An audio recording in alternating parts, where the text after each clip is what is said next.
Hello friends, once again welcome back. आज के इस वीडियो में हम लोग DSS 100 यानी कि कॉन्सेप्ट ऑफ वार के बारे में डिस्कशन करेंगे, जो आपके एग्जाम के पॉइंट ऑफ व्यू से वेरी वेरी इंपॉर्टेंट है।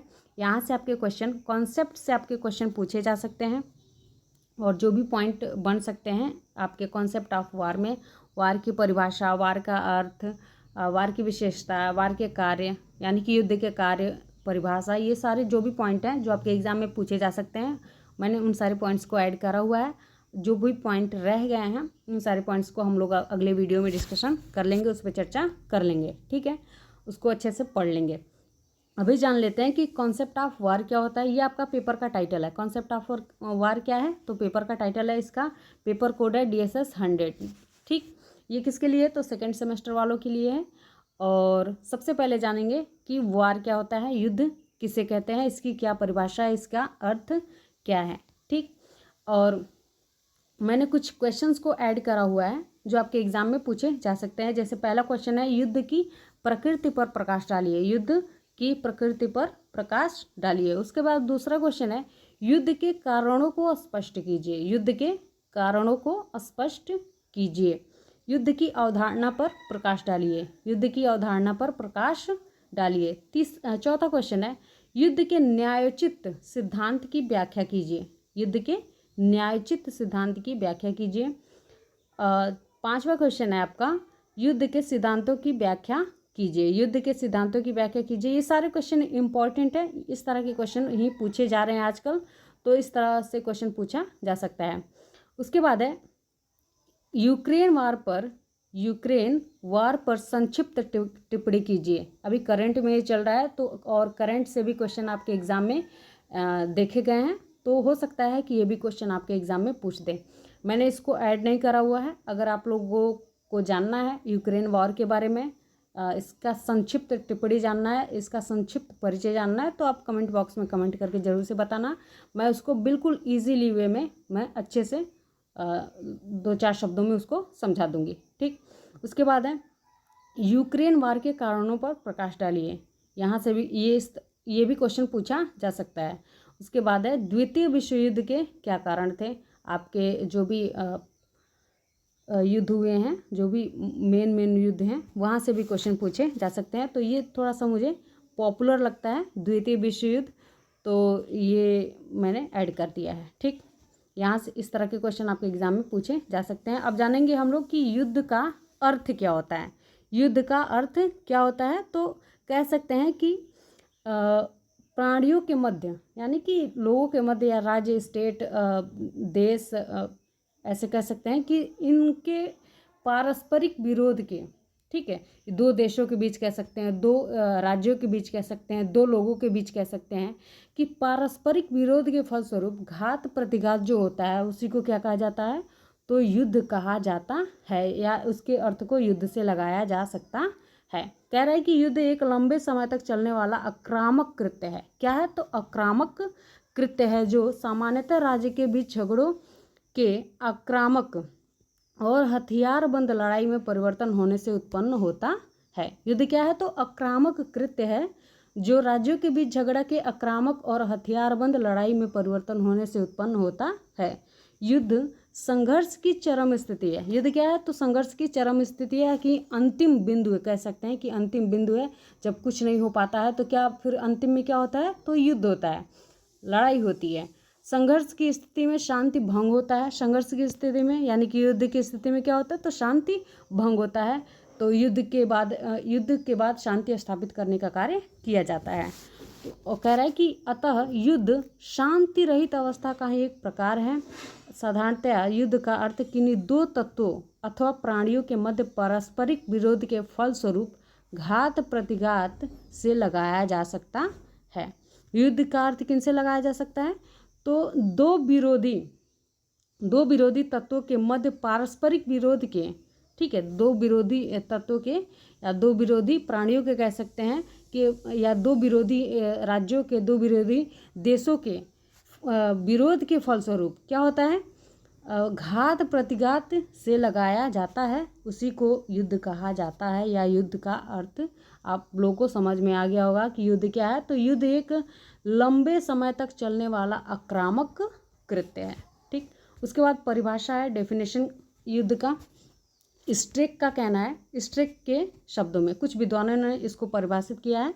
सबसे पहले स्ट्रेक का कहना है कि युद्ध दो या अधिक राज्यों के बीच प्रधानतः सशस्त्र सेनाओं के माध्यम से एक प्रतिद्वंदिता होती है। यानी कि क्या होता है, तो कह रहा है, इनका कहना है, स्ट्रेक का कहना है कि दो राज्यों या दो से अधिक राज्यों के बीच सशस्त्र सेनाओं के माध्यम से युद्ध लड़ा जाता है।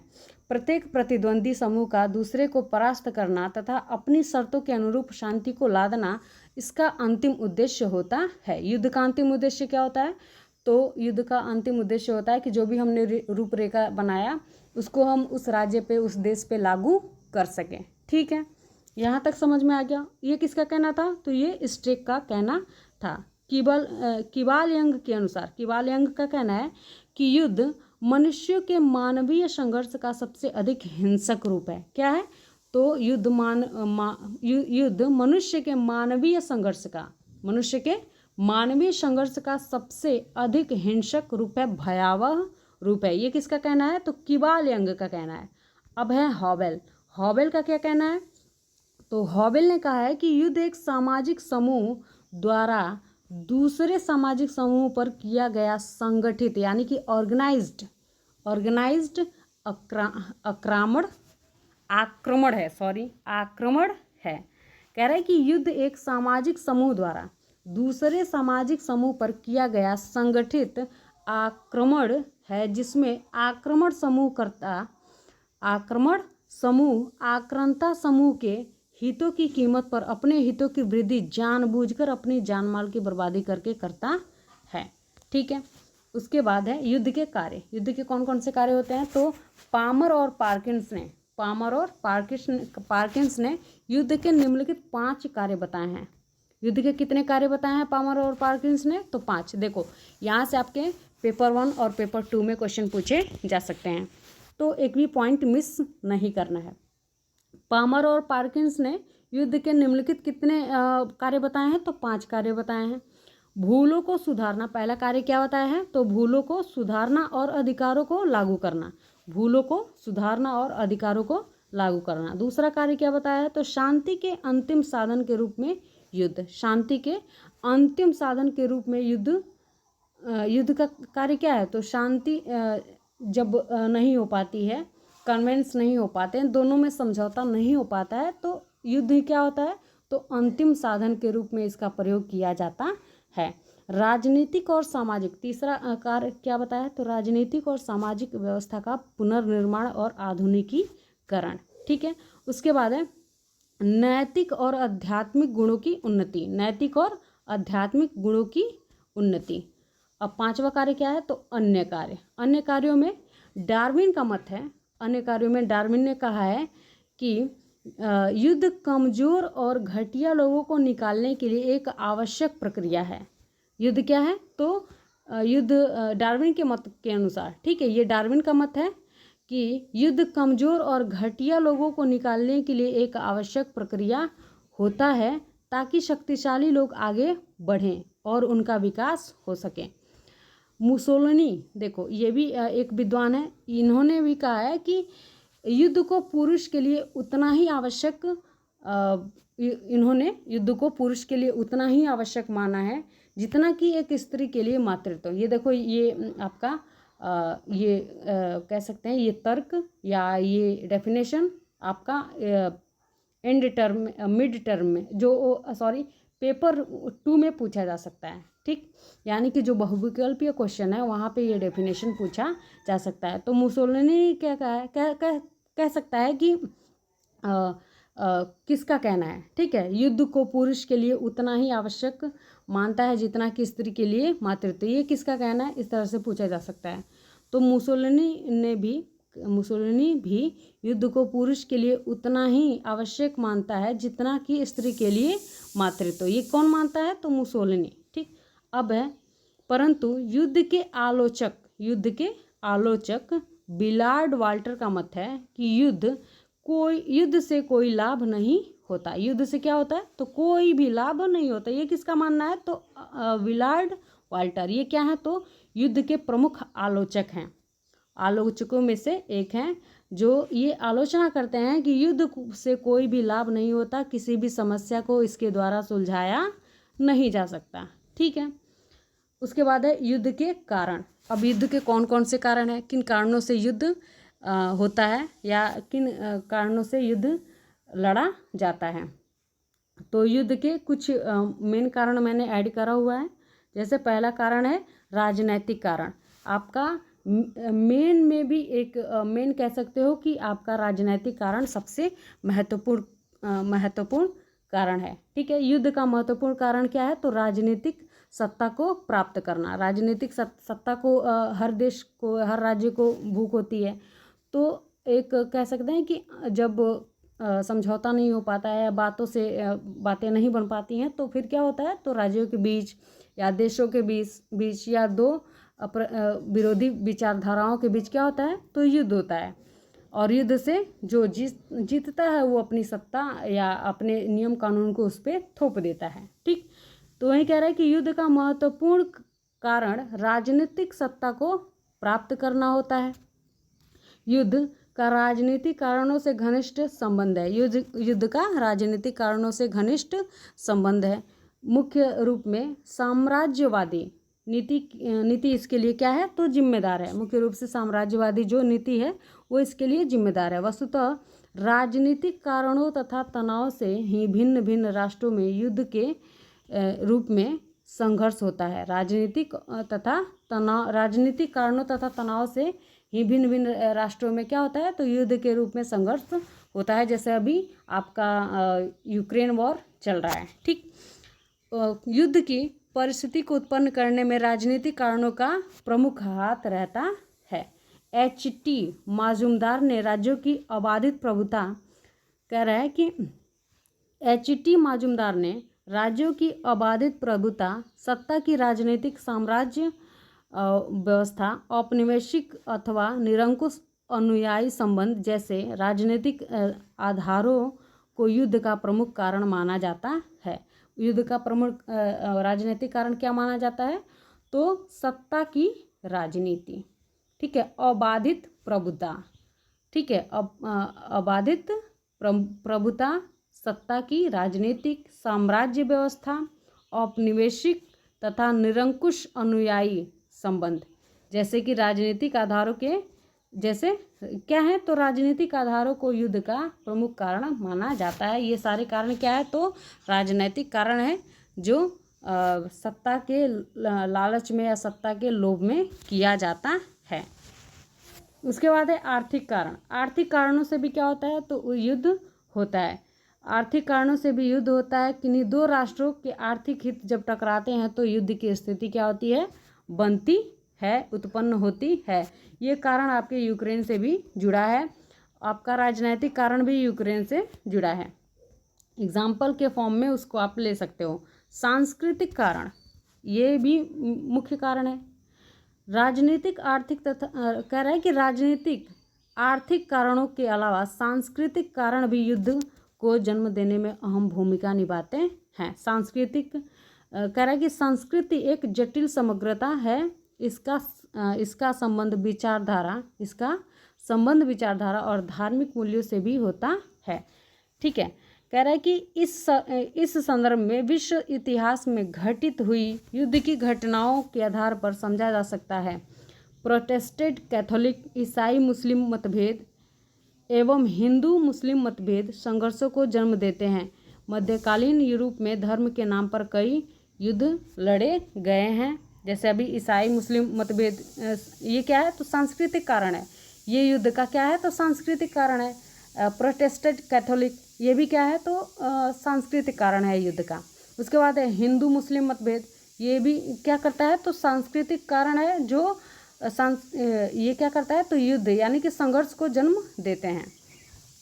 मध्यकाल में कह रहे हैं कि मध्यकाल में या अभी भी देख सकते हैं। ठीक है, एग्जाम्पल के फॉर्म में आप मध्यकालीन इतिहास को जब पढ़ोगे तो आपको पता चलेगा कि धर्म के नाम पे भी कई युद्ध लड़े गए थे। ठीक, उसके बाद है अंतर्राष्ट्रीय कारण। अंतर्राष्ट्रीय कारण में आपका आधुनिक युग में कह रहा है कि आधुनिक युग में युद्ध की घटना अंतर्राष्ट्रीय तनाव के आधार पर होती है। क्या होती है? तो अभी देखो यूक्रेन वॉर अंतर्राष्ट्रीय लेवल का होने वाला था, ठीक, क्योंकि इसमें कई देश इन्वॉल्व हैं। ये अकेले तो लड़ाई कर रहा है, लेकिन इनकी सहायता अंतर्राष्ट्रीय लेवल पे हो रही है ना। कई देश मिलके इनकी सहायता कर रहे हैं, यूक्रेन की सहायता कर रहे हैं, कोई यूक्रेन की सहायता कर रहा है तो कोई आपका रूस की सहायता कर रहा है। तो अभी तो ऐसा रूप नहीं लिया है, ठीक है, लेकिन एक तरह से कह सकते हैं कि अंदर ही अंदर ये लोग क्या कर रहे हैं, तो इसके लेवल को बढ़ा रहे हैं। तो कह रहा है कि आधुनिक युग में युद्ध की घटना अंतर्राष्ट्रीय तनाव के आधार पर होती है। यही नहीं वरन आधुनिक युद्ध अंतर्राष्ट्रीय तनाव तथा विपरीत विचारधाराओं के प्रति छाया भी कहा जा सकता है। आधुनिक युग में युद्ध की घटना अंतर्राष्ट्रीय तनाव के आधार पर होती है, अंतर्राष्ट्रीय तनाव के आधार पर होती है, जो करंट में चल रहा है।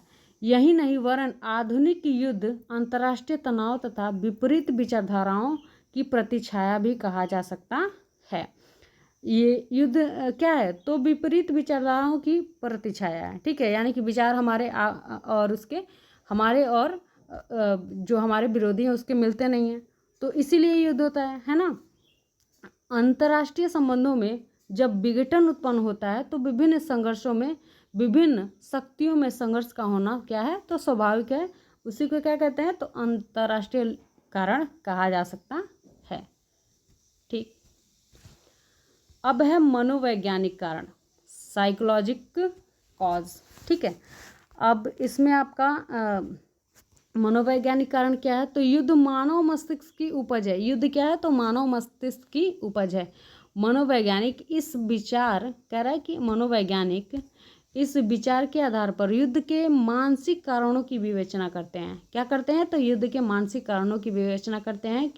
मनोवैज्ञानिक दृष्टिकोण से घृणा, असुरक्षितता, असंतोष, ईर्ष्या, द्वेष एवं बदले की भावना आदि बहुत कुछ सीमा तक युद्ध को प्रेरित करती है, ठीक है। ये भी आपका एक तरह से कह सकते हो कि जैसे आप लोगों ने देखा होगा महाभारत में क्या हुआ था, तो महाभारत में कुछ मनोवैज्ञानिक कारण भी थे, ठीक है। ईर्ष्या भी थी, द्वेष भी था, जलन भी था पांडवों से, तो बहुत हद तक मनोवैज्ञानिक कारण भी था, सत्ता का लोभ भी था, यानी कि राजनीतिक कारण भी था, आर्थिक कारण भी था, आर्थिक कारण भी था, उनसे धन को लूटना था, ठीक।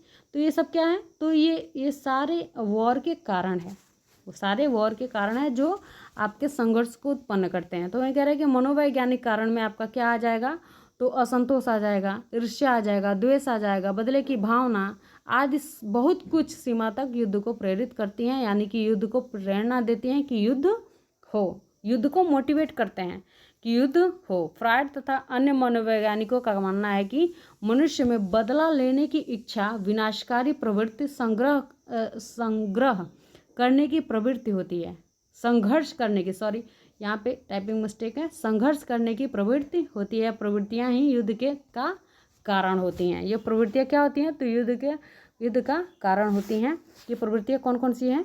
तो आपका विनाशकारी प्रवृत्ति, ठीक है, इच्छा है, मनुष्य में बदला लेने की इच्छा, ये सब क्या है? तो आपके युद्ध के कारण है, मनोवैज्ञानिक कारण है। ईर्ष्या, द्वेष, असंतोष, जलन, ये सब क्या है? तो युद्ध के मनोवैज्ञानिक कारण है। अब आते हैं युद्ध के सिद्धांतों पे।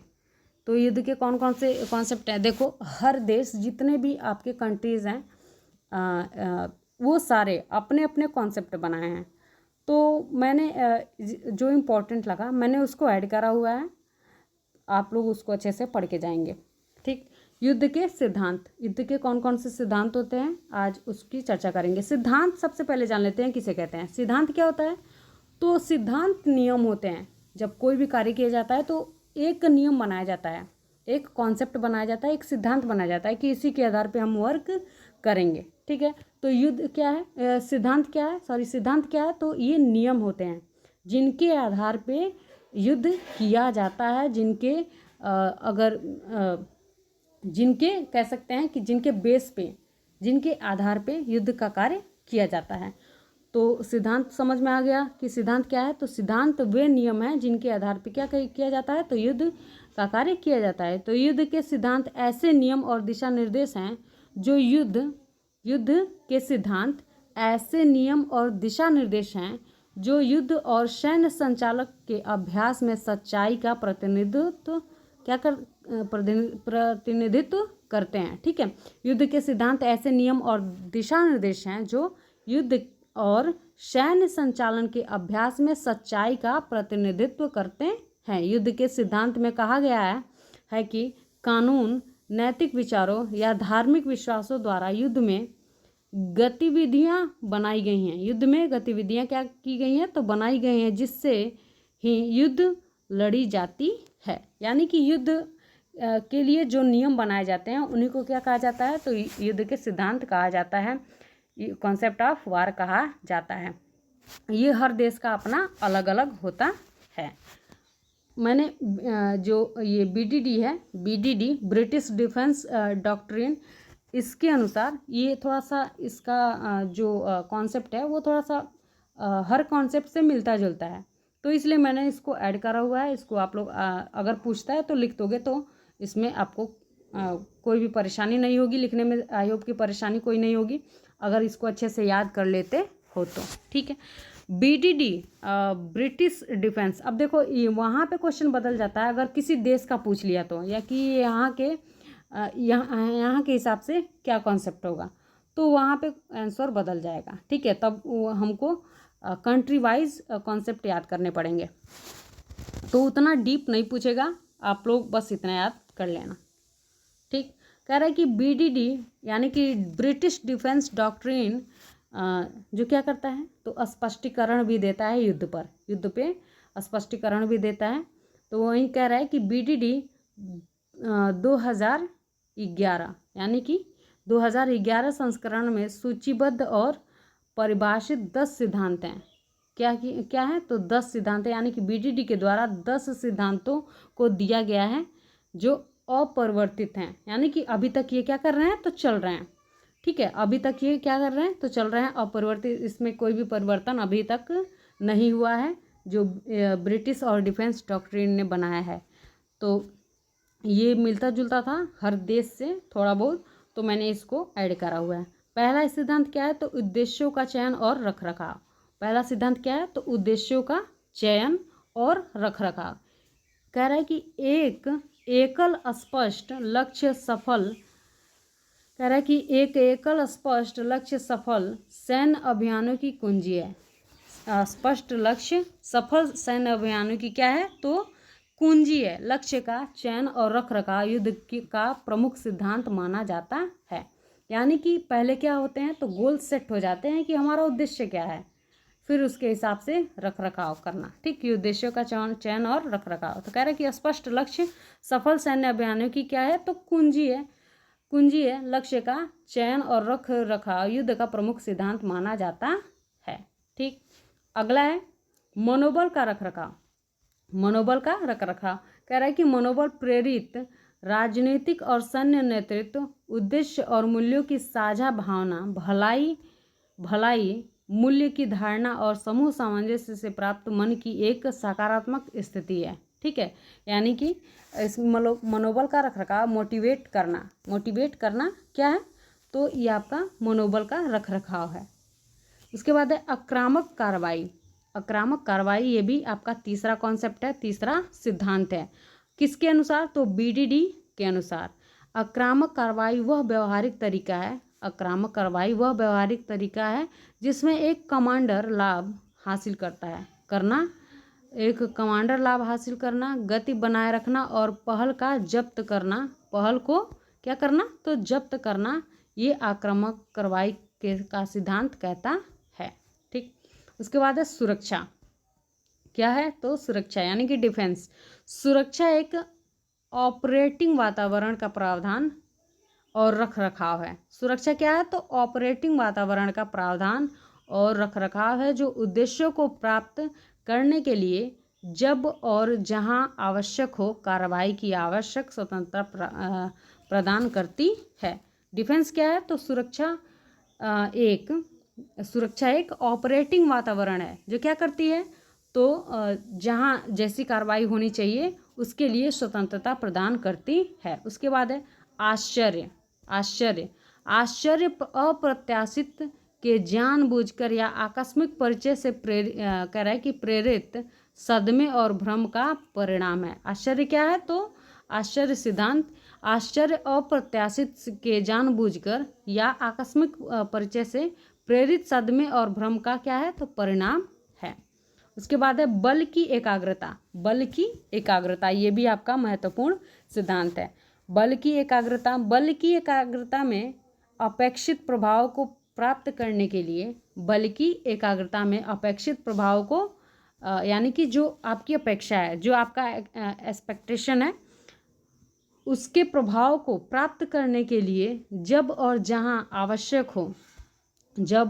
आवश्यक हो बेहतर युद्ध शक्ति यानी कि वैचारिक, भौतिक और नैतिक का निर्णायक कह रहा है कि निर्णायक और समकालीन अनुप्रयोग शामिल होता है। बल की एकाग्रता क्या है, तो बल की एकाग्रता में अपेक्षित प्रभाव को प्राप्त करने के लिए क्या किया जाता है, जब और जहां आवश्यक हो वहां पे बेहतर युद्ध शक्ति का निर्णायक समकालीन अनुप्रयोग शामिल होता है। ठीक। प्रयास की मितव्ययिता। प्रयास की मितव्ययिता उद्देश्यों की प्राप्ति के संबंध में जनशक्ति, सामग्री और समय का विवेकपूर्ण, ठीक है, विवेकपूर्ण दोहन प्रयास की मितव्ययिता है।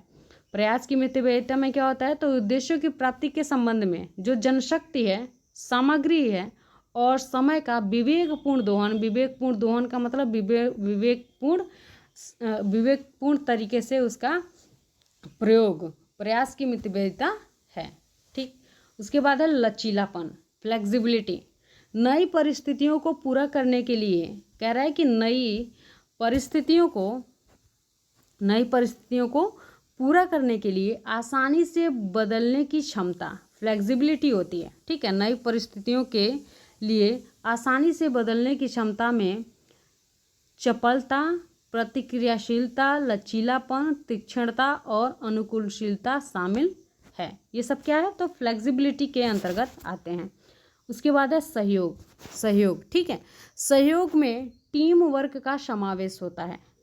सहयोग में क्या होता है, तो टीम वर्क का समावेश और युद्ध के हर पहलू में खतरों, बोझ, जोखिमों और अवसरों को साझा करना शामिल होता है। सहयोग में क्या होता है, तो टीम वर्क का समावेश होता है और युद्ध के हर पहलू में जो भी खतरे हैं, जो भी बोझ है, जो भी जोखिम है, ठीक है, और जो भी अवसर हैं उनको साझा करना शामिल होता है। यानी कि दोनों लोग नहीं, सारे लोग सहयोग से खतरे को भी झेलने का कार्य करते हैं, बोझ को भी झेलने का कार्य करते हैं और जोखिम भी उठाने का कार्य करते हैं, और जो भी अवसर प्राप्त होते हैं उसको साझा करना इस सहयोग में शामिल होता है। ठीक है। उसके बाद लास्ट आपका कॉन्सेप्ट है, लास्ट आपका सिद्धांत है स्थिरता। कह रहा है कि किसी भी बल को बनाए रखने का अर्थ उन साधनों को उत्पन्न करना, किसी भी बल को बनाए रखने का अर्थ उन साधनों को उत्पन्न करना है जिसके द्वारा उसकी लड़ने की शक्ति और कार्रवाई की स्वतंत्रता को बनाए रखा जाता है। ठीक है।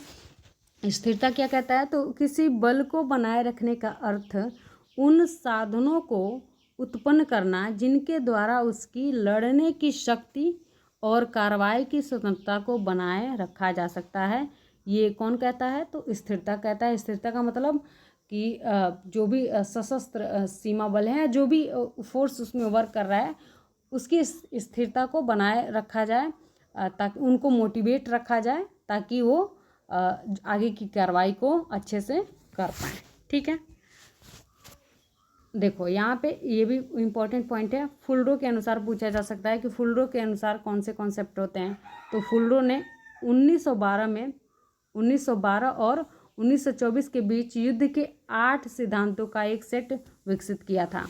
ठीक है। पहला उसमें क्या था, तो उद्देश्य, दूसरा है आपत्तिजनक कार्रवाई, तीसरा है आश्चर्य, चौथा है एकाग्रता, पांचवा है बल की अर्थव्यवस्था, सुरक्षा, गतिशीलता और सहयोग। ये सब क्या है, तो फुलरो के द्वारा 8 कॉन्सेप्ट हैं। फुलरो ने कितने कॉन्सेप्ट दिए हैं, तो 8। कौन कौन से हैं, तो उद्देश्य है आपत्तिजनक कार्यवाही है। उसके बाद है आश्चर्य, उसके बाद है एकाग्रता, उसके बाद है बल की अर्थव्यवस्था, ठीक। उसके बाद है सुरक्षा, गतिशीलता और सहयोग। ये सब किसने दिया है? तो फुलर ने दिया है। किसने दिया है? तो फुलर ने दिया है, ठीक है। ये फुलर के अनुसार कितने सिद्धांत हैं? तो 8 हैं। आप लोगों को याद भी हो गया होगा अब तक कि पहला क्या है। तो पहला है उद्देश्य, दूसरा है आपत्तिजनक कार्रवाई, तीसरा है आश्चर्य, चौथा है आपका एकाग्रता, पांचवा है बल की अर्थव्यवस्था, ठीक है, अर्थव्यवस्था। आपका अगला है सुरक्षा, अगला है गतिशीलता और सहयोग। ये सारे क्या हैं? तो फुलर के द्वारा दिए गए सिद्धांत हैं। अब युद्ध के क्या उद्देश्य होते हैं? तो ये सबको पता है कि युद्ध का क्या उद्देश्य होता है। युद्ध का मेन उद्देश्य कह सकते हैं कि प्रत्येक प्रतिद्वंदी मुख्य रूप से समूह का, कह रहा है कि प्रत्येक प्रतिद्वंदी समूह का दूसरे को परास्त करना, यानी कि कह रहा है कि जो प्रतिद्वंदी होते हैं एक दूसरे से, जो एक दूसरे के विरोध में जो लड़ते हैं उनको प्रतिद्वंदी कहा जाता है। प्रतिद्वंदी किसे कहा जाता है? जो एक दूसरे के विरोध में लड़ते हैं, यानी कि दोनों पक्षों को प्रतिद्वंदी कह सकते हैं, ठीक है, उसी को प्रतिद्वंदी कहा जाता है। तो वहीं कह रहा है कि प्रत्येक प्रतिद्वंदी समूह का दूसरे को परास्त करना तथा अपनी शर्तों के अनुरूप शांति को लादना अंतिम उद्देश्य होता है।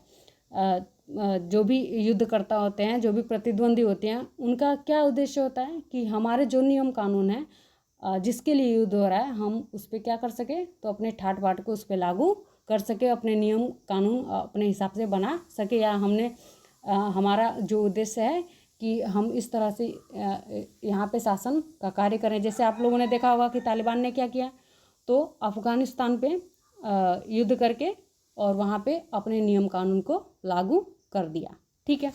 तो ये युद्ध का मेन उद्देश्य होता है कि हम युद्ध करके वहाँ पे कब्जा करें और अपने नियम के अनुसार वहाँ का संचालन करें, ठीक है। तो इस तरह आप लोगों को समझ में आ गया होगा, और भी वीडियो अपलोड करा दिया जाएगा, ठीक है। और वीडियो को लाइक शेयर करते रहना और चैनल को सब्सक्राइब कर लेना, और इस वीडियो को ज़्यादा से ज़्यादा शेयर करेंगे क्योंकि एग्ज़ाम में भी पेपर में भी अब बहुत ज़्यादा टाइम नहीं रहा, ठीक है। तो वीडियो को लाइक शेयर करते रहना और चैनल को सब्सक्राइब कर लेना। Thank you very much.